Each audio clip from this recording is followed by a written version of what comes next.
My name is Sydney Harper, and I'm 30 years old. I work as a graphic designer in a mid-sized city called Brookmere. Life had been moving along steadily, but tonight felt like the beginning of something much bigger. I couldn't stop smiling as I looked around the softly lit restaurant. Everything felt perfect. The camel centerpiece, the gentle background music, the scent of fresh flowers in the air. Tonight was our engagement party. After 4 years of being together, Nathan and I were finally taking the next step. In just 4 months, we'd be married. Nathan stood beside me, tall and warm as ever, his hand gently resting on the small of my back. I met him 4 years ago when he joined the creative department at the marketing firm where I worked. We hit it off during a company off-site retreat, and from there, things just flowed naturally. He was kind, dependable, and smart. We'd built a life based on respect, trust, and shared goals. Our closest friends and family were gathered here tonight to celebrate our engagement. I glanced around the room and spotted many familiar faces smiling back at me. Co-workers, old college friends, Nathan's parents, and even a few cousins I hadn't seen in a while. Of course, my own family was there, or at least most of them. My parents, Erica and Owen Harper, sat at a table near the front. Their smiles looked stiff, almost forced. My younger sister, Chloe, was there too, lazily scrolling through her phone like she'd been dragged here against her will. Probably her third phone this year, knowing her track record. We were never very close, and that distance only grew wider with time. Still, I pushed the awkward tension aside. Tonight wasn't about old family dynamics. It was about love, commitment, and the new chapter ahead. Or so I thought. Erica stood up and gently tapped her wine glass with a spoon. The sound rang through the room, and conversations quieted as all eyes turned toward her. "Can I have everyone's attention, please?" she said with a smile that didn't quite reach her eyes. "First, I want to say congratulations to my beautiful daughter, Sydney, and her wonderful fiancé, Nathan. I hope your marriage is full of love, joy, and happiness." There was polite clapping and a round of raised glasses. Nathan squeezed my hand under the table, and I smiled at him, feeling grateful. But then my mother spoke again, her tone suddenly colder, more deliberate. "I also have an important announcement to make," she said, setting her glass down. "After talking it over with Owen, we've decided to give Sydney's $45,000 wedding fund to Chloe instead." The room went dead silent. I blinked, certain I must have misheard her. A soft chuckle escaped my lips as I looked around, expecting someone else to laugh with me. "That's funny, Mom," I said, trying to keep my tone light. "But that money is mine. I'm not giving it away." Erica's smile faded instantly. Her expression hardened, lips pressed into a thin line. "This isn't a joke, Sydney," she said sharply. "Your sister is getting married a few months after you, and she needs the money more than you do." A wave of heat rushed to my face. I felt my stomach tighten. "What are you talking about?" "That's my money, Mom. You and Dad gave it to me. It's in my personal account." "Honey," she said, her voice coated in forced calm. "You have a good job. So does Nathan. Chloe and her fiancé are struggling. She deserves to have a beautiful wedding too." My hands began to tremble. I stood up, trying to steady myself. "We've already planned our wedding with that money. We've been careful. We're being smart with it.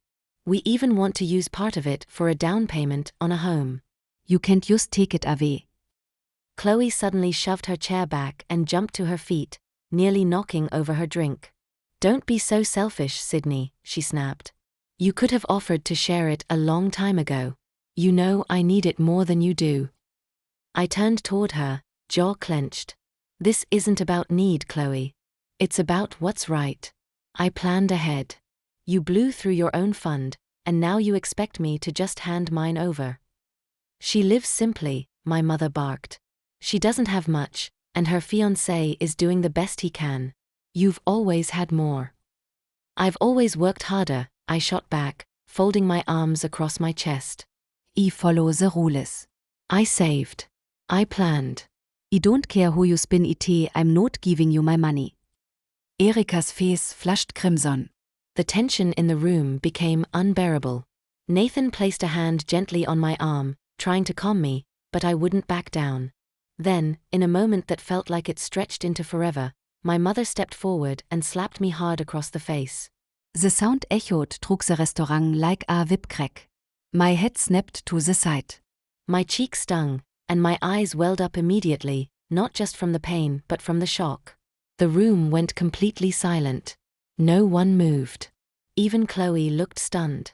I slowly turned my face back toward my mother, my voice low but steady.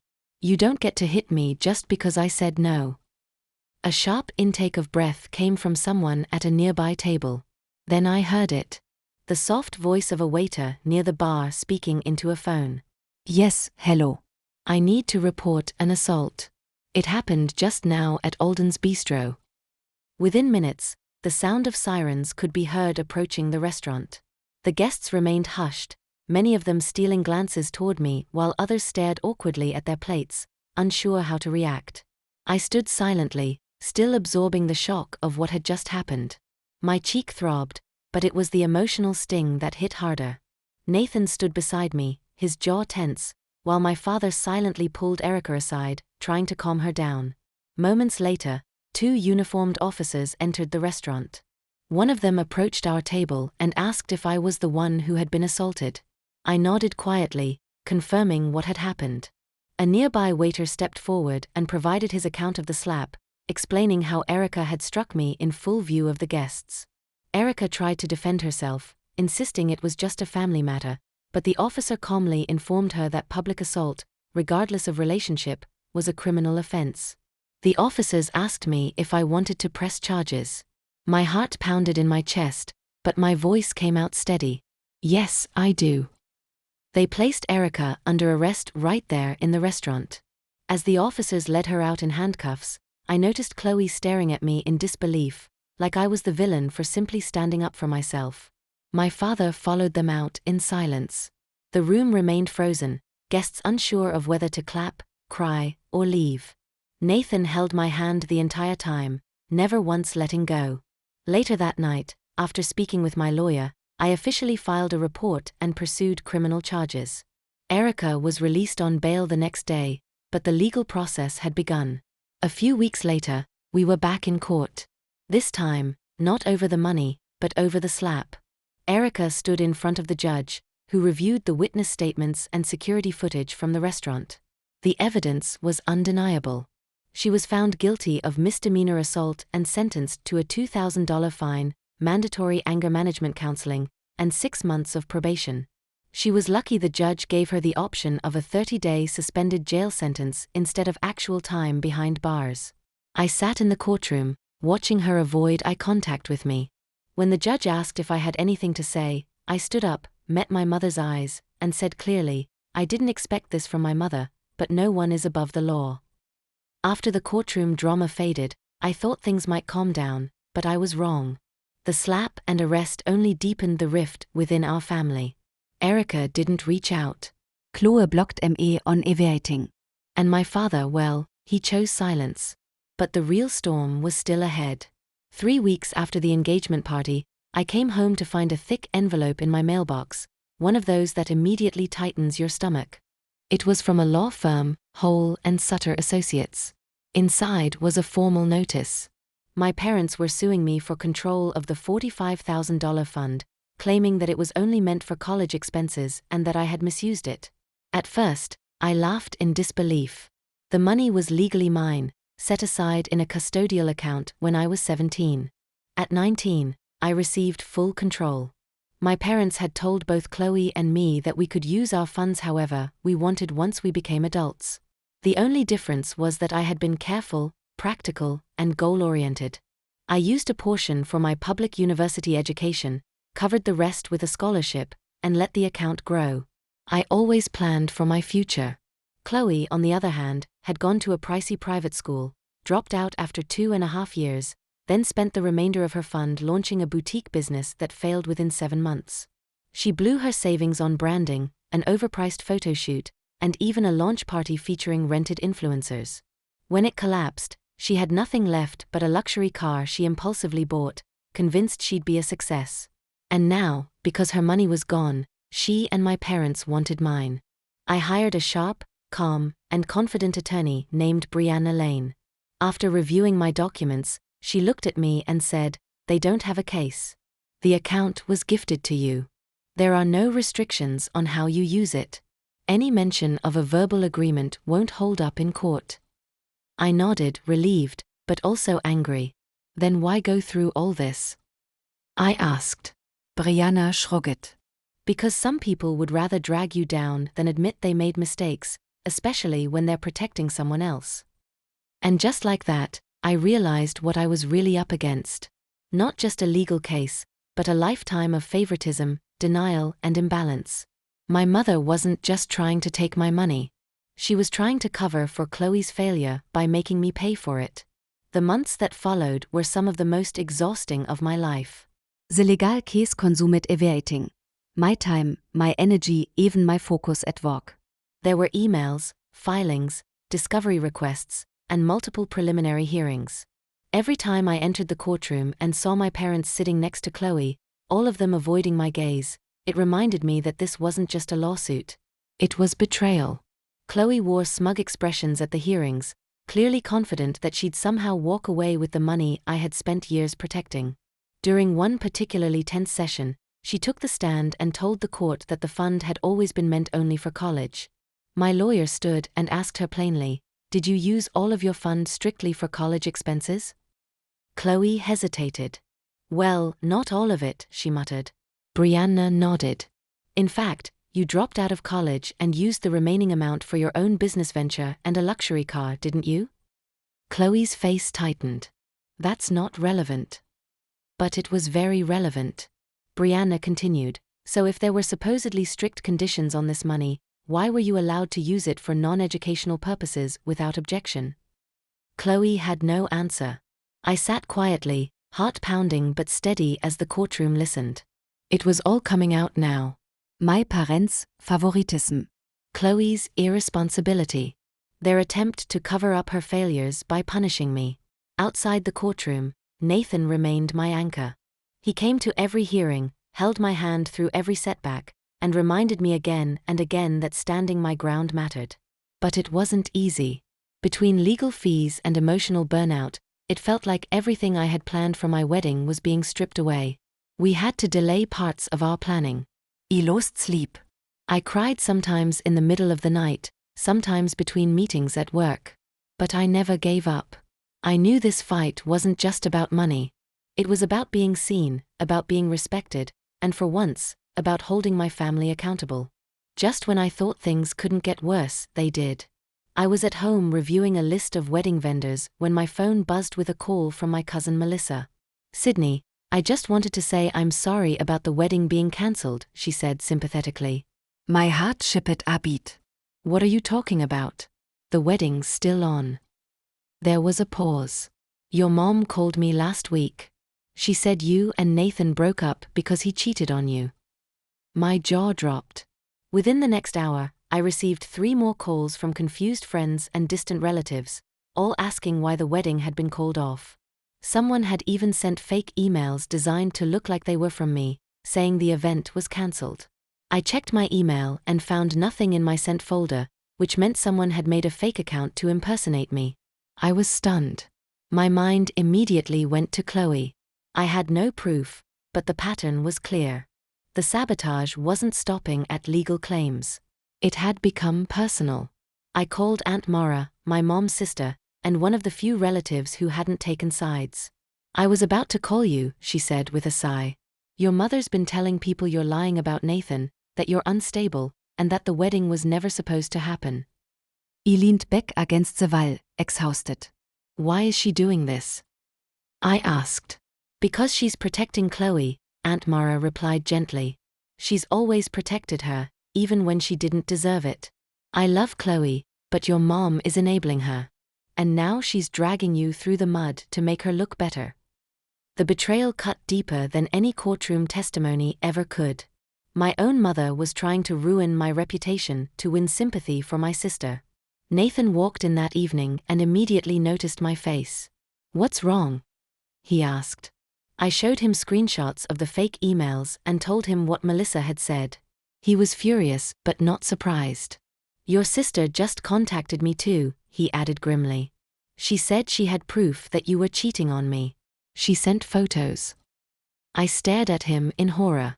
He pulled out his phone and showed me several poorly edited images, clearly photoshopped, of a woman with my face pasted onto another body standing beside some random man.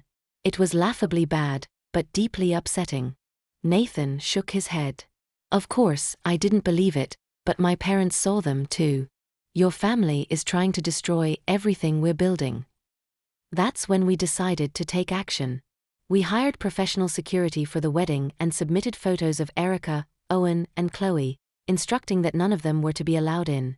I hated that it had come to this, but I wasn't going to let them ruin anything else. The morning of the wedding, I woke up with a strange blend of excitement and dread. Nathan and I had chosen a beautiful outdoor venue just outside Brookmere. Noting extravagant, but elegant and personal. White chairs lined the grassy garden, all facing a wooden arch wrapped in fresh flowers. I stood in the bridal suite in my dress, adjusting my veil as guests began arriving. My stomach twisted with nerves, not from the vows, but from what I knew could still happen. We had 2 trained security guards stationed at the venue entrance, and they had strict instructions to deny entry to anyone from my immediate family. Nathan and I had gone over every detail. Still, I couldn't relax. At around 2:15, there was a knock on the bridal suite door. One of the guards stepped inside, lowering his voice. "Miss Harper," he said cautiously, "we've just detained a young woman attempting to enter through the back service gate. She matches the photo you gave us." Your sister Chloe. My heart pounded. Was she alone? I asked. Yes, he said, but she was carrying a tote bag. When we opened it, we found a large can of red paint. My Brit kaukt in my Troat. The wedding dress, the venue, the guests. She had planned to ruin all of it. Rage, sadness, and disbelief fought for space in my chest. "Do you want to press charges?" the guard asked. "We can contact the local sheriff right now." I hesitated. After everything, after the slap, the lawsuit, the lies, the photoshopped photos, and now this, I had every reason to involve the police again. But this was my wedding day. I had already lost enough to their chaos. "No," I said finally, my voice flat. "Just make sure she's removed from the property and doesn't come back.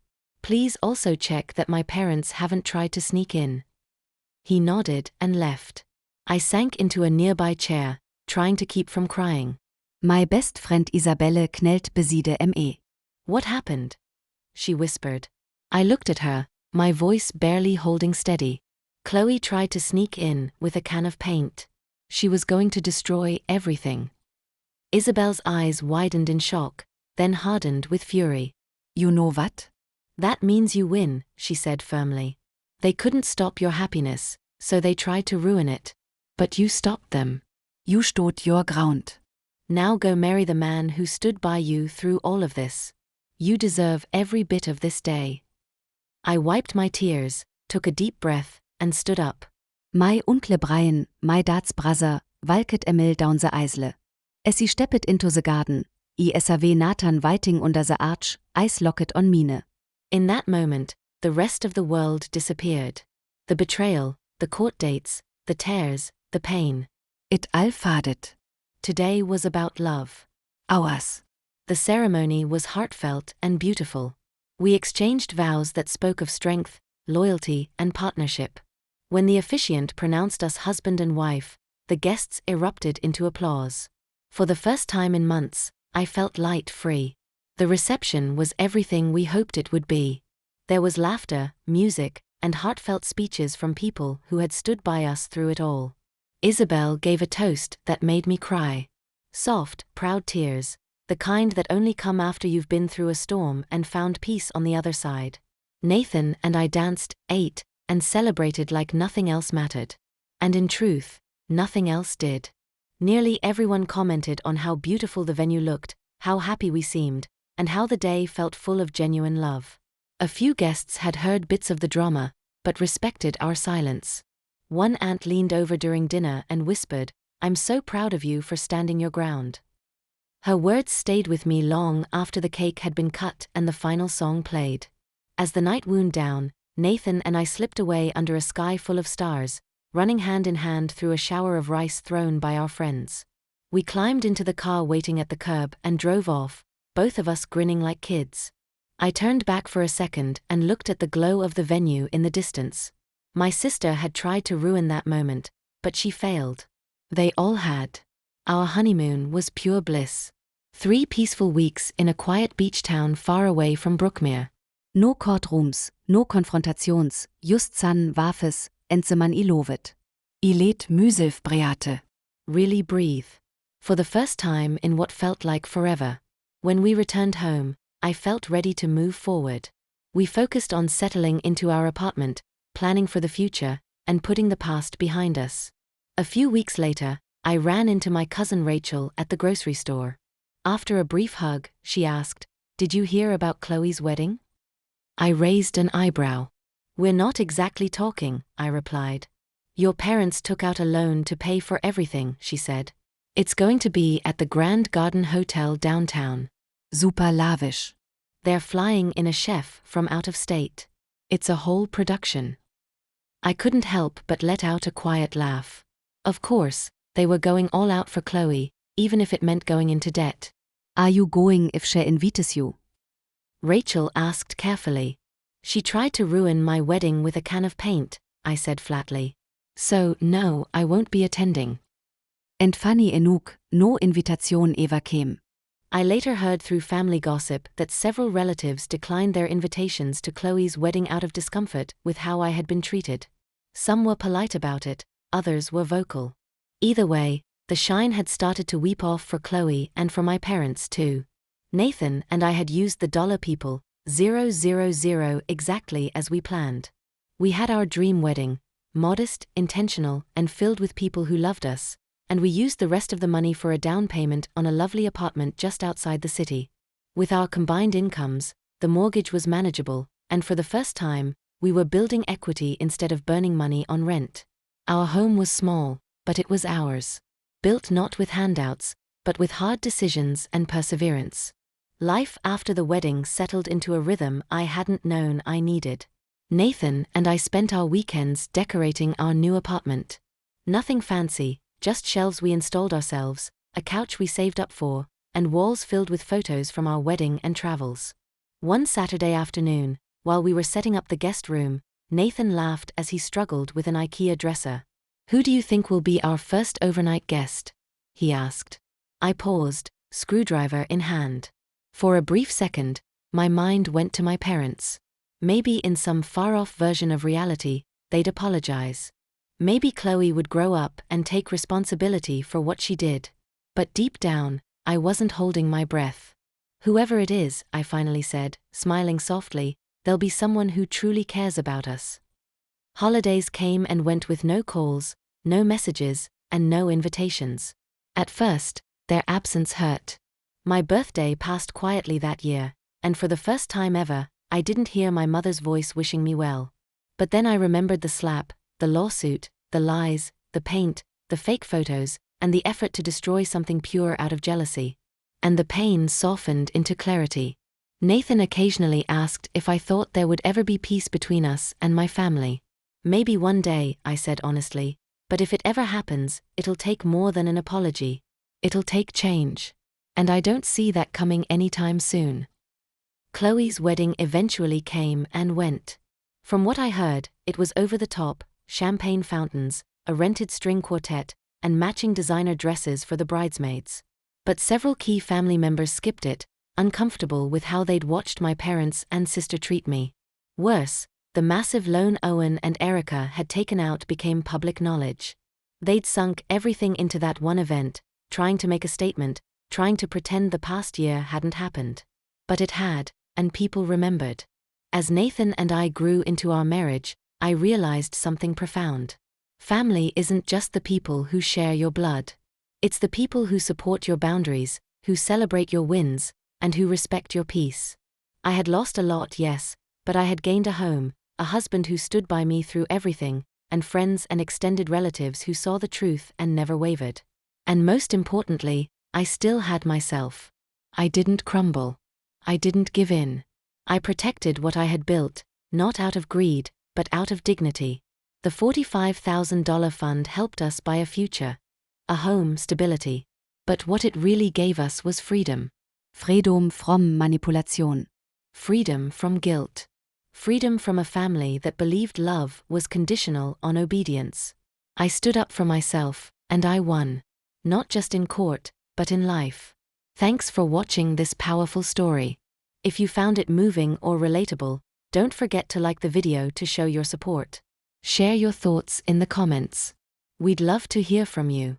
And if you enjoy real-life inspired stories with strong emotions and satisfying endings, make sure to subscribe to the channel so you never miss a new upload.